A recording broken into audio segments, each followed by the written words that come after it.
My name is David Molian, and I'm the Director of the Business Growth and Development Programme at Cranfield, or BGP as we call it.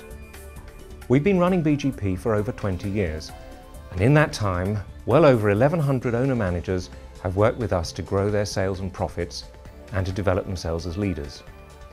During that time, we've observed 10 key characteristics that distinguish fast-growth businesses from the rest. The high achievers make these the building blocks of their success.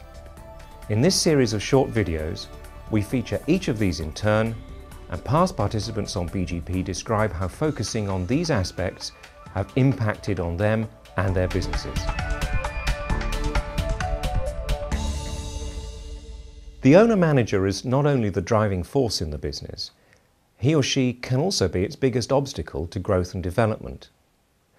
We've talked already of making the transition from being immersed in day-to-day operations to becoming a strategist. It's easy to say, but actually much harder to do. Those who succeed in this acknowledge that they can't do it by themselves. They need support and help.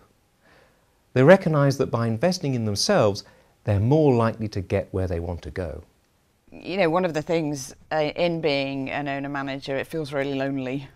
So a lot of the time you're sort of going, oh, there's no one there to help. What do I do? And everybody's looking to me for answers. So I do have external advisors who, I have somebody to call.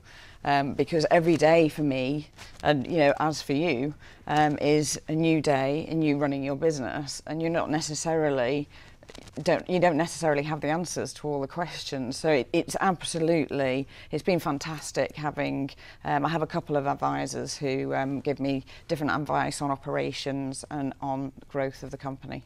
But for somebody considering doing any sort of management development program, or for somebody whose business is struggling, or they've got a challenge, for example, they want to grow but not quite sure how, I would definitely recommend looking at the business in detail, but most particularly looking at their own style and really reflecting on how their style and their behaviour impacts on the other people in the business and the business itself.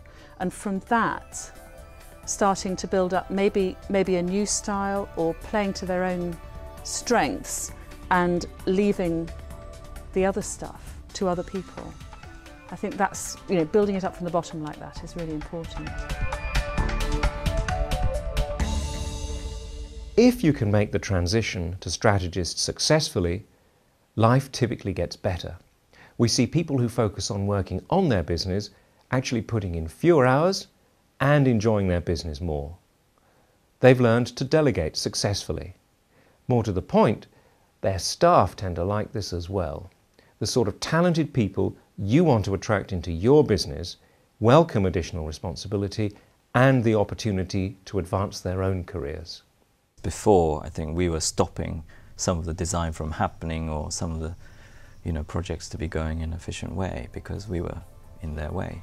I'm constantly tutored, trained, mentored, pulled up, told off, pushed in directions that I would have been too scared to go in.